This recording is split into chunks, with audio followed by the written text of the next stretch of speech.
नमस्कार साथियों, मैं विनीश पारा सर। स्वागत है आपका वर्ल्ड इवेंट्स हिंदी में। साथियों, पाकिस्तान के प्रधानमंत्री शहबाज शरीफ और पाकिस्तान की आर्मी के ये फील्ड मार्शल आसिम मुनीर, ये दोनों लोग एक बात बहुत अच्छे से जानते हैं कि पाकिस्तान में जब तक ये कुर्सी पर है तब तक इनका फ्यूचर है, और जैसे ही ये कुर्सी से हट जाएंगे इनका पाकिस्तान में एक सिंगल डे का भी कोई भविष्य नहीं है।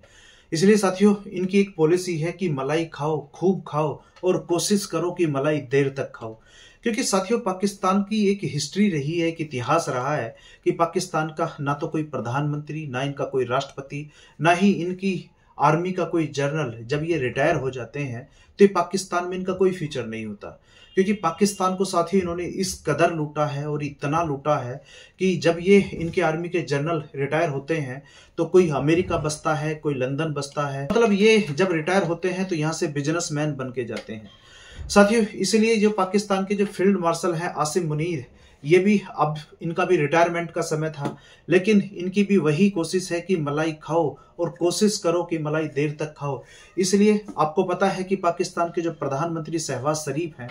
इन्हें पाकिस्तान की जनता का कोई सपोर्ट नहीं है, और पाकिस्तान की आर्मी को भी ये बात बहुत अच्छे से पता है कि यदि पाकिस्तान के फील्ड मार्शल आसिम मुनीर को देर तक मलाई खानी है तो इन्हें पाकिस्तान के प्रधानमंत्री का साथ चाहिए, और पाकिस्तान के प्रधानमंत्री को यदि पाकिस्तान में राज करना है तो इन्हें पाकिस्तान की आर्मी का साथ चाहिए। इसलिए साथियों, हो क्या रहा है कि पाकिस्तान की आर्मी पाकिस्तान के ये फील्ड मार्शल आसिम मुनीर के लिए एक नई पोस्ट क्रिएट कर रही है। इसलिए पाकिस्तान में साथियों आज के समय पाकिस्तान के संविधान में 27 अमेंडमेंट करके आर्टिकल 243 में बदलाव करके पाकिस्तान के फील्ड मार्शल आसिम मुनीर के लिए एक नई पोस्ट क्रिएट की जा रही है, CDF यानी कि चीफ ऑफ डिफेंस फोर्सेस। साथियों, ये पोस्ट इतनी शक्तिशाली होगी कि पाकिस्तान के फील्ड मार्शल आसिम मुनीर के अंडर जब ये CDF बन जाएंगे तो पाकिस्तान की आर्मी, पाकिस्तान की नेवी, पाकिस्तान की एयरफोर्स, इन तीनों सेनाओं पे साथियों इनका कंट्रोल होगा, और ना तो पाकिस्तान के प्रधानमंत्री ना पाकिस्तान के राष्ट्रपति साथियों आसिम मुनीर को इनके पद से रिमूव कर सकते हैं। अब साथियों सवाल ये उठता है कि पाकिस्तान का जो संविधान है, वैसे तो इसकी कोई ज्यादा मान्यता नहीं है, क्योंकि पाकिस्तान में अब तक कई बार संविधान बदल चुका है। यदि हम पाकिस्तान और हिंदुस्तान की साथियों बात करें तो दोनों देश एक ही समय पर आजाद हुए थे, और भारत का जो संविधान बना था वो आज तक कार्य कर रहा है। हमारे संविधान में क्या, पूरी दुनिया के संविधान में अमेंडमेंट होते हैं, लेकिन हमारा संविधान इस तरीके से कभी इसको खत्म नहीं किया गया जिस तरीके से पाकिस्तानियों ने साथियों अपना संविधान 1956 में, इनका जो पहला संविधान था, इनकी आर्मी को ने 1956 में ही इनका संविधान खत्म कर दिया था। दूसरी बार साथियों इनका 1962 में याया खान के समय इनका संविधान को खत्म कर दिया गया था, और आज के समय जो पाकिस्तान में संविधान है साथियों ये 1973 का संविधान है, और ये कब तक चलेगा ये देखना होगा। लेकिन पाकिस्तान के जो फील्ड मार्शल हैं आसिम मुनीर, इन्हें संविधान बदलने की कोई जरूरत ही नहीं है, क्योंकि जो पाकिस्तान के प्रधानमंत्री हैं इनकी छवि साथियों यस मैन की है, क्योंकि पब्लिक का कोई इनको सपोर्ट नहीं है। पाकिस्तान में कोई इनकी पब्लिक फिगर है ही नहीं, बस ये आर्मी के रहमो कर्मों पर आज के समय पाकिस्तान के प्रधानमंत्री बने हुए हैं, और पाकिस्तान के फील्ड मार्शल इनसे अपना काम निकाल रहे हैं। साथियों, ये जो CDF की पोस्ट आज के समय पाकिस्तान में क्रिएट की गई है, बनाई जा रही है, ये इतनी हास्यास्पद है कि जब पाकिस्तान की ये आसिम मुनीर पाकिस्तान के CDF बन जाएंगे तो इन्हें ना तो पाकिस्तान के प्रधानमंत्री ना पाकिस्तान के राष्ट्रपति इन्हें इनके पद से हटा पाएंगे। और सबसे कमाल की बात यह है कि जो CDF की साथियों जो नियुक्ति होगी, ये जो आर्मी के, एयरफोर्स के, नेवी के जो जनरल होंगे यही करेंगे, और प्रधानमंत्री का पद साथियों इस पे इतना कम कर दिया गया है। यानी कि आप ये देखिए कि प्रधानमंत्री को जो जनता चुनकर भेजती है, जब CDF की यहाँ पर नियुक्ति करने की बात होगी, केवल प्रधानमंत्री से जो आर्मी के प्रमुख हैं वो केवल सलाह लेंगे। यानी कि जो ये CDF की जो नियुक्ति होगी, ये आर्मी के जो इनके प्रमुख हैं, यानी कि जो सेना अध्यक्ष होंगे उनके द्वारा ही नियुक्त किए जाएंगे। केवल प्रधानमंत्री का रोल यहाँ इतना होगा कि ये प्रधानमंत्री से एक छोटी सी सलाह लेंगे। साथियों, सवाल ये उठता है कि आज के समय पाकिस्तान को CDF की जरूरत क्या पड़ गई। तो जो पाकिस्तान अपनी साथियों आज के समय तीनों सेनाओं का सेंट्रलाइजेशन कर रहा है, इसके 2-3 कारण हैं। पहला कारण तो साथियों ये है कि आज के समय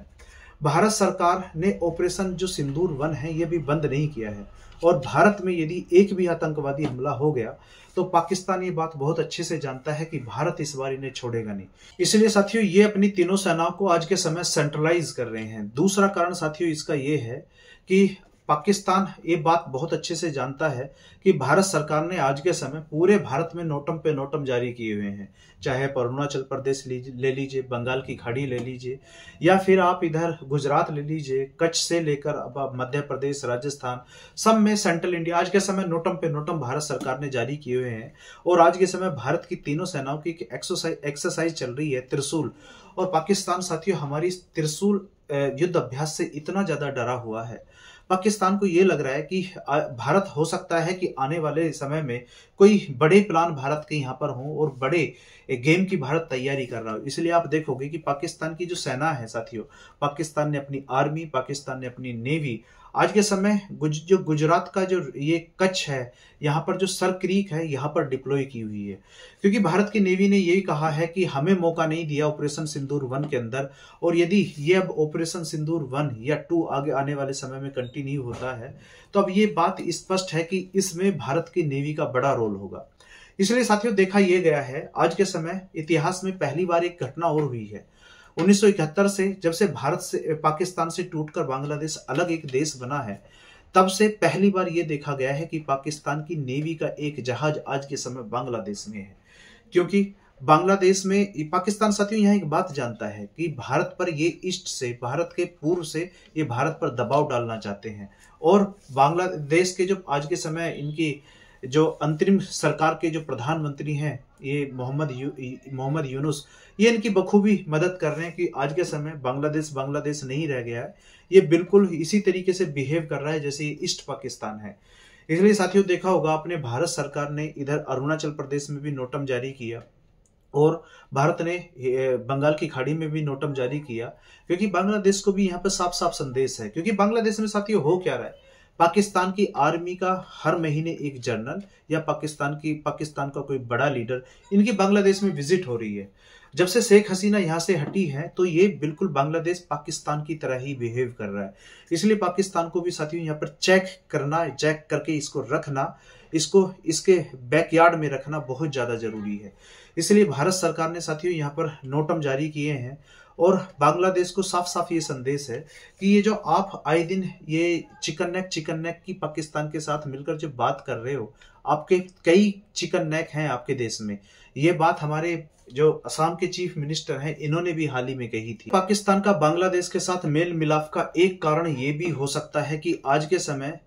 समय तो सर्दियां चल रही हैं, और सर्दियों के बाद जैसे ही गर्मियां आएंगी, हमने इंडस वाटर ट्रीटी तो सस्पेंड की हुई है, और भारत इस बार पाकिस्तान को अपने हिस्से का पानी नहीं देने वाला, और पाकिस्तान में साथियों पानी की भारी किल्लत होने वाली है। और जब पाकिस्तान में पानी की किल्लत होगी तो पाकिस्तान की जनता का प्रेशर पाकिस्तान की सरकार और पाकिस्तान की आर्मी के ऊपर आने वाला है। और पाकिस्तान इसलिए आज के समय अपने आप को ये तैयारी कर रहा है, क्योंकि ये कई बार ये बात बोल चुके हैं कि यदि भारत नदियों पर डैम बनाता है या भारत हमारे हिस्से का पानी रोकता है तो हम मिसाइल मार के उस डैम को तोड़ देंगे, जैसे इन्होंने हाल ही में अफगानिस्तान को धमकी दी थी। तो साथियों आज के समय पाकिस्तान अपनी तीनों सेनाओं को सेंट्रलाइज कर रहा है, और आने वाले समय में ये देखना होगा कि भारत इसका किस तरीके से जवाब देता है। तो साथियों इस वीडियो में फिलहाल इतना ही, मिलते हैं अगली वीडियो में। यदि हाँ आप वीडियो देखते हुए लास्ट तक आ गए हैं तो आपसे रिक्वेस्ट है चैनल को सब्सक्राइब कीजिए, वीडियो को लाइक कीजिए। मिलते हैं साथियों अगली वीडियो में। बहुत बहुत धन्यवाद।